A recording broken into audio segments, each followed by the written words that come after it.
Spontanément, l'agile est associé au développement informatique, évidemment, c'est une méthode, enfin, ce sont des méthodes qui ont été imaginées, développées, mises en œuvre par des développeurs pour des développeurs. Mais la réalité, c'est qu'en fait, ça s'applique à bien d'autres domaines et que parmi ces domaines d'application potentiels, le marketing est en bonne place puisque effectivement les grandes valeurs et les grands principes de fonctionnement qui régissent l'agile sur la notion d'itération, d'incrément, de valeur délivrée à l'utilisateur final qui est testé en continu, vérifié avec lui et le cas échéant reprise, recommencée ou au contraire renforcée sur la base des retours utilisateurs sont au cœur de la démarche agile, des démarches agiles et donc s'inscrivent très bien dans une logique de marketing. Donc c'est historiquement et dans son concept même, le marketing est très adapté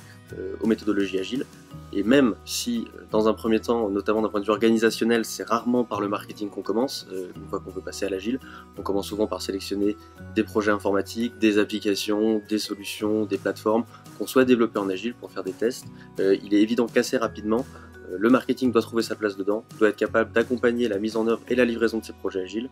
Et je dirais même que quand on décide de passer en agile, le rôle du marketing prend une importance presque plus forte encore, puisque effectivement, différentes études sur le sujet indiquent que l'une des raisons pour lesquelles travailler en agile est plus efficient est que souvent, enfin, sur la plupart des solutions existantes du marché, il y a plus de 60% des fonctionnalités développées qui ne sont pas utilisées. Et un des principes clés de l'agile est de dire qu'il ne faut développer, mettre de l'effort que sur ce qui apporte effectivement de la valeur finale à l'utilisateur et ce qui servira au mieux ses besoins. Mais ce qui est très important, c'est de se dire que si du coup on développe un tiers de ce qu'on développait auparavant, on a deux enjeux qui sont très importants. Il faut être sûr que les développements qu'on va mettre en œuvre se répondront le mieux possible aux besoins des utilisateurs, puisqu'on ne développera que ces éléments essentiels. Donc il faut d'une part capter très précisément les besoins des utilisateurs pour y répondre au mieux, et dans un deuxième temps, il faut être capable, une fois qu'on a notre MVP, ce qu'on appelle notre MVP, notre premier incrément de produit, il faut être capable de le mettre en marché rapidement et de convaincre les utilisateurs de la valeur de ce qu'on a développé, au risque de se retrouver avec un MVP non fonctionnel et qui n'aurait aucun succès.